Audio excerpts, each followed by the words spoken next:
Hello friends. अभी तक हम बात कर चुके हैं अमूस के कुछ रूल्स हैं 6 इनकी, कुछ अजम्पशंस हैं इनकी भी बात कर चुके। आइए अब कुछ बेसिक्स की बात करते हैं। सबसे पहली बात तो ये कि एमोस आईबीएम का ही एक प्रोडक्ट है। ये एक प्लगइन था जो अब एक फुल फ्लैश सॉफ्टवेयर है। तो इसमें अलग से कोई फाइल नहीं आपको अटैच करनी होती, इसमें आपको एसपीएसएस की डाटा फाइल ही अटैच करनी होती है। हाँ, ये मिसिंग वैल्यूज़ को लेके बहुत ज़्यादा सेंसिटिव है, तो इसलिए ये एक्सपेक्ट करता है कि आप जो भी फाइल अटैच करें, उसमें मिसिंग वैल्यू ना हो और भी कोई प्रॉब्लम ना हो, किसी भी तरह की। तो मैंने अलग से एक प्लेलिस्ट बनाई हुई है डाटा क्लीनिंग के ऊपर, आप उसको एक बार देख सकते हैं। और इसमें हमेशा क्लीन फाइल को ही अटैच करें। अब एमओस के 2 पार्ट होते हैं, एक ग्राफिकल पोर्शन है क्योंकि इसमें सारी चीज़ें इस तरह डायग्राम की वे में दिखाई जाती हैं, और सेकंड स्टैटिस्टिकल। स्टैटिस्टिकल पोर्शन तो बिल्कुल जो एसपीएसएस एक्सेल किसी में कर सकते हैं, ये वही चीज़ है। हाँ, थोड़े से इसमें एक्सेप्शंस हैं। जनरल रिग्रेशन जिस पे हम काम करते हैं, ओएलएस ऑर्डिनरी लीस्ट स्क्वायर, वो काम करता है एक्सेल और एसपीएसएस में। और एमओस के अंदर हम यूज करते हैं एमएलई, मैक्सिमम लाइक्लीहुड एस्टिमेशन। तो कुछ मामूली सी फ़र्क हो सकता है, लेकिन मैक्सिमम सेम ही आती है। पर अभी हम बात करते हैं एमओस के इंटरफेस की। इंटरफेस का मतलब है जब आप एमओस खोलेंगे तो आपको इसमें कुछ यहाँ टूल बार दिखाई देंगे, कुछ ये बॉक्सेस, यहाँ शेप चीज़ें। तो इसका हम पहले नोमेनक्लेचर कर लेते हैं। ये हमारी टूल बार हो गई। टूल बार के बाद मेनू बार, ये हमारे टूल्स हैं यहाँ पे सारे। इनका एक पर्टिकुलर मीनिंग है। तो इनको समझाने के लिए मैं इनको कॉलम वे में बोलूँगा। ये A column, B column, C column और ये रो 1 2 3 4। तो जैसे A8, ए कॉलम 8th रो, ये हमेशा फर्स्ट स्टेप होता है स्पेसेस में कि attach the spaces data file. ये कुछ 5-6 बॉक्सेस होते हैं, इनका अपना अपना मीनिंग है। ये जो वाइट शेप आपको दिख रहा है, इसका नाम कैनवस है। तो आप कोई भी डायग्राम कैनवस पे बनाते हैं, बाहर भी बना सकते हैं। जैसे अगर मैं एक डायग्राम यहाँ बनाता हूँ ये, तो इसमें से जब मैं कॉपी करूँगा इसे, तो हम सिंपली एडिट, सिलेक्ट ऑल और एडिट कॉपी यहाँ से कर सकते हैं, कॉपी टू क्लिपबोर्ड। इसके बाद जब इसको हम पेस्ट करेंगे तो एक चीज़ आप इसमें देखिएगा कि जो चीज़ मेरे कैनवस के ऊपर है वो चीज़ तो कॉपी हो रही है, और जो इससे बाहर है वो कॉपी नहीं हो रही है। तो इसका मतलब अगर मैं इसको मूव कर दूँ यहाँ पे और फिर मैं कॉपी करूँ, कॉपी यहाँ से भी हो सकता है, कॉपी टू क्लिपबोर्ड, और फिर इसके ऊपर पेस्ट करें एमएस वर्ड के ऊपर। तो अब ये ठीक हो गया पेस्ट। तो ये चीज़ हमें ध्यान रखनी है कि कैनवस के ऊपर हमें कुछ बनाना है।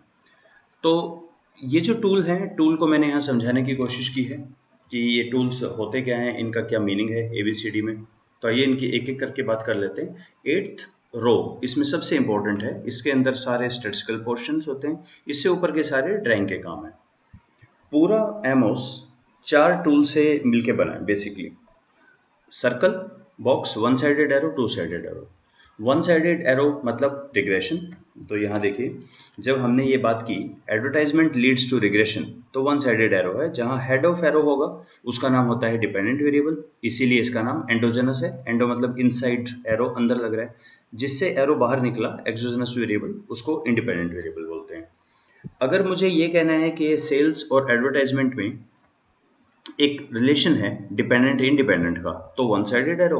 अगर मुझे दोनों में सिर्फ कोरिलेशन देखना है तो यहाँ पे टू साइडेड एरो हम यूज करेंगे, जो यहाँ गिवन है, ये टू साइडेड एरो। राइट, अभी मैं इनको डिलीट कर दूं। तो बाकी चीजें ये चलिए, इसमें अंडू भी है, वही सेम अंडू रीडू जेड। बाकी क्या क्या चीजें हैं, इससे हम अपना कोई भी बॉक्स बना सकते हैं। बॉक्स का जो शेप है वो आप डिसाइड करते हैं माउस के लेफ्ट क्लिक से, कितना भी शेप आप बना सकते हैं। शेप एक बार अगर आपने बना दिया है, आप उसको चेंज भी कर सकते हैं। A6 से चेंज शेप ऑब्जेक्ट, छोटा बड़ा आप कितना भी कर सकते हैं। जनरली हम क्या करते हैं, इसमें एक न्यू फाइल कर लेते हैं। अगर मुझे एक बहुत ही कॉम्प्लेक्स सा डायग्राम बनाना है, अब ये एक डायग्राम है जिसका अपना एक मीनिंग है, इसको हम थोड़ी देर में करते हैं। मुझे ऐसे ऐसे 7-8 डायग्राम बनाने हैं। तो होता क्या है, बिगनर्स जब ये बनाते हैं तो ये कई बार डायग्राम सेम नहीं बन पाते, कोई बड़ा बन जाता है, कोई छोटा बन जाता है। तो इसमें एक बहुत अच्छा ऑप्शन गिवन है। ऑप्शन है डुप्लीकेट या clone object, A5 clone object. तो क्लोन ऑब्जेक्ट से क्या कर सकते हैं, हम किसी भी ऑब्जेक्ट से वैसा का वैसा ले सकते हैं। अब यहाँ पे तो सिर्फ सर्कल से सर्कल निकला, मुझे तो ये भी सारे लेने थे। उस केस में हमें यूज करना होता है C10 preserve symmetry. I know मैं थोड़ा सा आपको एक स्ट्रीम लाइन में नहीं बता रहा, पर एक्चुअली ये यूज ऐसे ही होते हैं। अगर आप इसको यूज कर रहे हैं A5 तो उसके साथ C10 ये काफ़ी यूज होता है। C10 है प्रिजर्व सिमेट्री। देखो दोनों में फ़र्क, जब हमने प्रिजर्व सिमेट्री कर दिया ये पूरा डायग्राम एक पढ़ा जाएगा। अब मैं इसमें से ड्रैग कर रहा हूँ, पूरा बाहर आ रहा है। देखिए ये है B5 मूवमेंट का, तो यहाँ प्रिजर्व सिमेट्री है, पूरा मूव हो रहा है। अगर प्रिजर्व सिमेट्री नहीं है तो देखो सिर्फ यही वाली चीज़ मूव हो रही है। तो प्रिजर्व सिमेट्री काफ़ी इंपॉर्टेंट है मूवमेंट के लिए या डुप्लीकेट के लिए। ये वाला है select one object at A time, तो यहाँ पे एक सब्जेक्ट एक हो गया, यहाँ एक हो गया, एक हो गया, ठीक है। A4 B है सिलेक्ट ऑल, सारे हो गए, और C है डी सिलेक्ट ऑल, सबका सिलेक्शन खत्म कर दें। लाइक मैं अभी सारे हटाना चाह रहा हूँ तो मैं एक छोटा सा प्लगइन यूज कर लेता हूँ। यहाँ पर इसका नाम है इरेजॉल, ये आपके पास नहीं मिलेगा, ये जो प्रोफेसर गैस्किन है उन्होंने दिया हुआ है ये। तो आप स्टैट विकी पे जाके statwiki.collaborations.com वहाँ से ये प्लगइन्स डाउनलोड कर सकते हैं। एक सेपरेट वीडियो में मैं बताता हूँ कि प्लगइन कैसे काम करते हैं, पर अभी मैं यूज कर लेता हूँ इसको। माउस के व्हील से आप अपना कैनवस का साइज छोटा या बड़ा कर सकते हैं, सिर्फ रोटेट करके। और क्या क्या है इसमें, इसका एक पर्टिकुलर पर्पज है। ये हम CFA C1 ये हम यूज करते हैं, जैसे एक सर्कल और फिर बाकी के सर्कल, ये हमारा कंस्ट्रक्ट और उसके जो स्टेटमेंट्स हैं। इसका मीनिंग क्या है ये सब हम थोड़ी देर में बात करते हैं, अभी हम इस वीडियो में बात कर रहे हैं सिर्फ ड्राइंग वगैरह की। अगर इस पूरे डायग्राम का आपको टाइटल देना है तो टाइटल हो जाएगा। तो ऊपर के चार वन साइडेड एरो, एक ये बनाया, एक ये बनाया, इसके अंदर वन साइडेड एरो, ये रिग्रेशन को रिप्रेजेंट कर रहा है। अगर इसी में से मैं दो बाहर निकाल लूँ और इनके बीच में एक टू साइडेड एरो लगा दें तो ये हमारा कोरिलेशन को रिप्रेजेंट कर रहा है।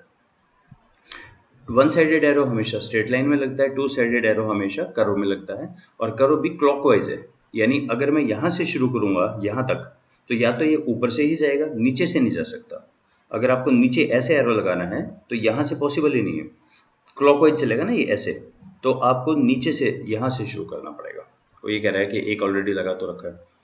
ओके, इसको हटा के अब देखें टू साइडेड एरो लगा के अब ये लग जाएगा।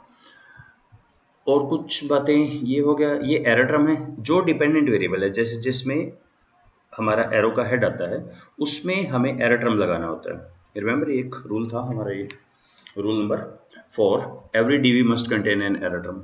तो यहाँ पर एक एरो ट्रम हो गया। इसमें दोबारा एक बार देखिए, आपके डायग्राम्स में या तो सर्कल होंगे या बॉक्स होंगे। बॉक्स हमेशा वो होता है जो एसपीएसएस की डाटा फाइल में है, ये आप बताते हैं। सर्कल का कुछ भी नाम हो इससे कोई फर्क नहीं पड़ता, ये एरो ट्रम है या कंस्ट्रक्ट हो। तो एक प्लगइन है यहाँ पर, नेम अनऑब्जर्व्ड वेरिएबल, जितने भी अनऑब्जर्व्ड होंगे यानी जितने भी सर्कल होंगे डायग्राम में, ये सबके नाम लिख देगा अपने आप। इनके नाम क्या लिखता है इससे कोई फर्क नहीं पड़ता, क्योंकि बस इनके नाम होने चाहिए हमारे यहाँ पे। बॉक्स में क्या आएगा ये हम बताते हैं। और कुछ मोमेंट, ये मोमेंट के लिए है, डिलीट के लिए है, रीशेप कर सकते हैं साइज को, किसके साइज को, जब आपके पास ऐसा कुछ हो इसको आपने रोटेट करना है, वो रोटेट इससे कर सकते हैं, B6 ऐसे रोटेट कर सकते हैं इसको।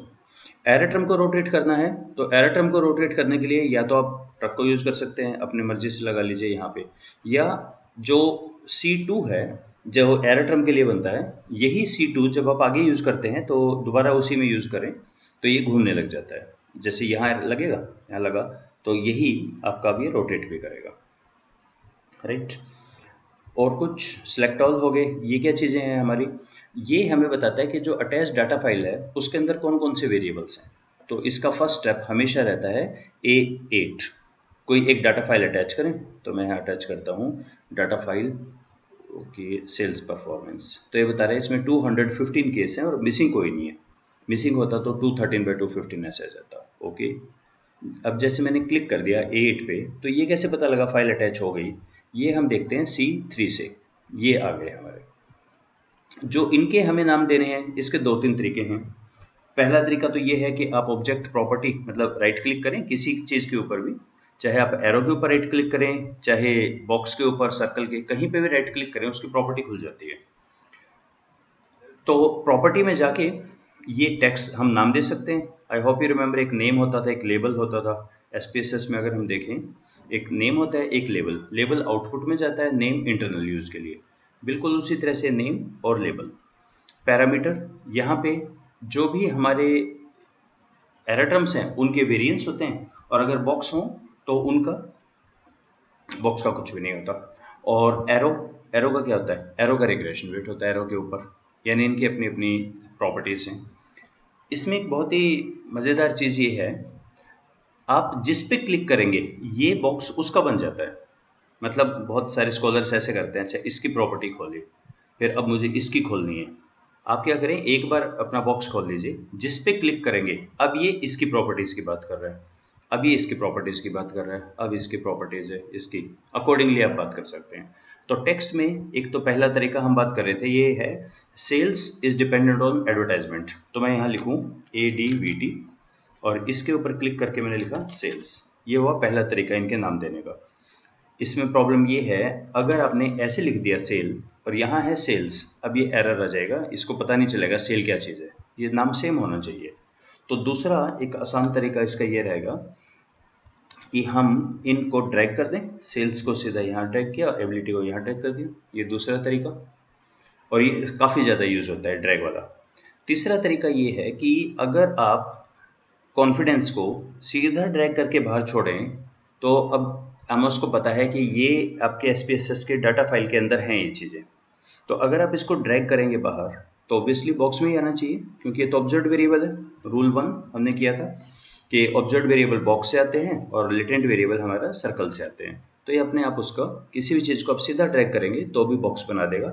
साइज़ अपने हिसाब से लेगा। इसके कुछ छोटे छोटे प्लगइन हैं यहाँ पे।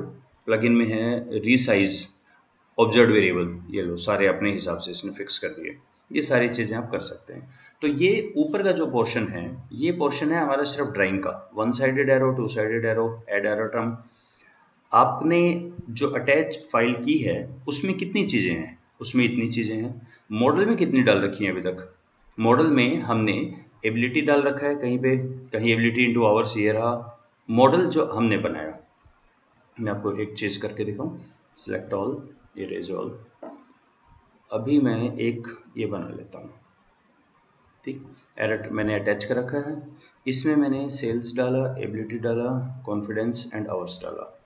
अब दोनों में एक फ़र्क देखते हैं। प्लगइन में जाके नेम अनऑब्जर्व्ड वेरिएबल, फाइल में 6 है मेरे पास, पर यहाँ पे मैंने 4 ही डाले हैं। इनटू वाले यानी इंटरेक्शन के दोनों नहीं डाले। अब इन दोनों में फ़र्क देखिए, जो B3 है ये दिखाता है आपके मॉडल में कितनी चीज़ें हैं। मॉडल में 4 ये हैं, E1 E2 है और एक F1 है। फाइल में कितनी है? फाइल में ये चीज़ें हैं। ये दोनों का डिफरेंस है।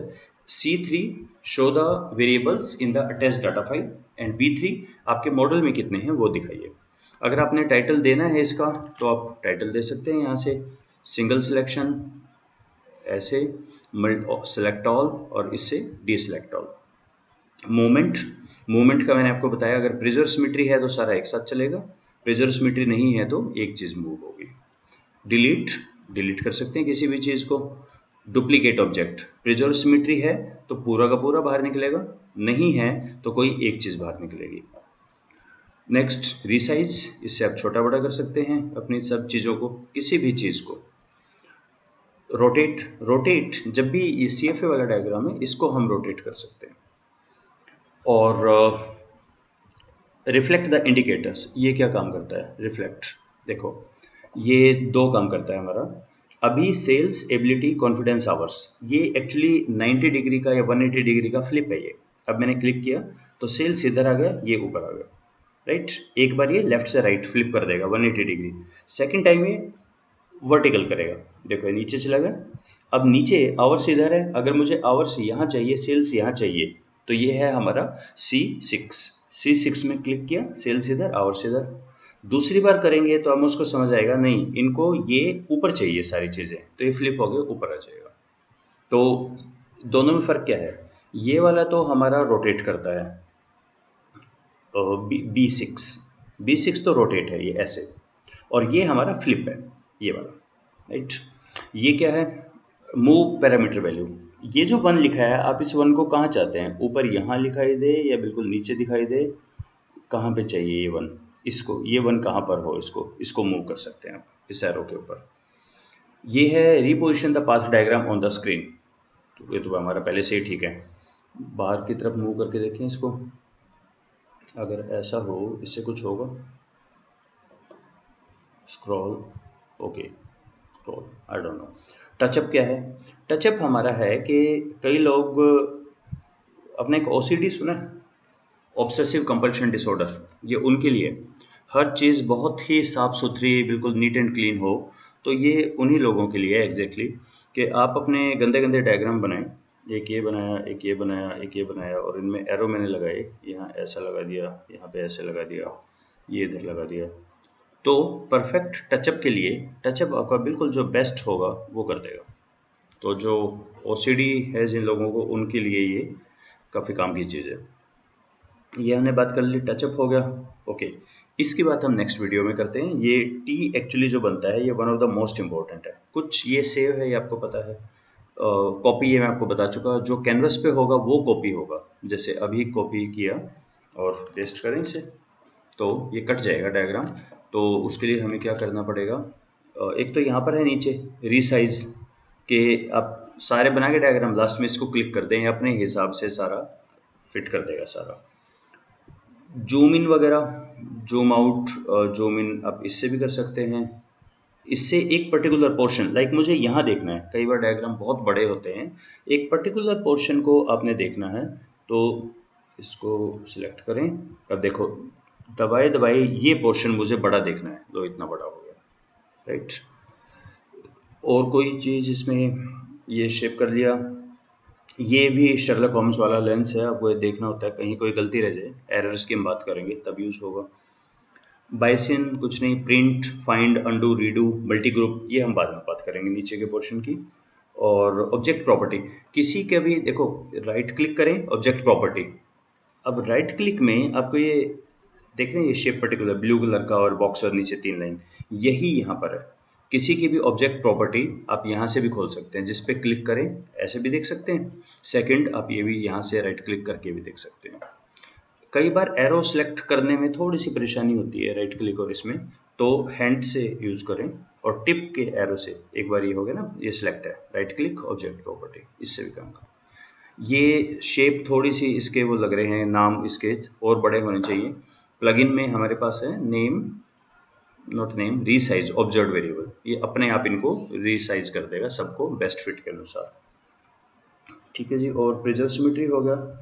ये drag property from object to object use नहीं होता है अमूमन, ये बोलता है कि अच्छा इसकी क्या क्या चीज़ दूसरे पे चाहिए, छोड़ दीजिए। तो नेक्स्ट वीडियो में हम इस टी की बात करते हैं, जो सबसे इंपॉर्टेंट चीज़ होता है, और ये क्या चीज़ें हैं। Thank you.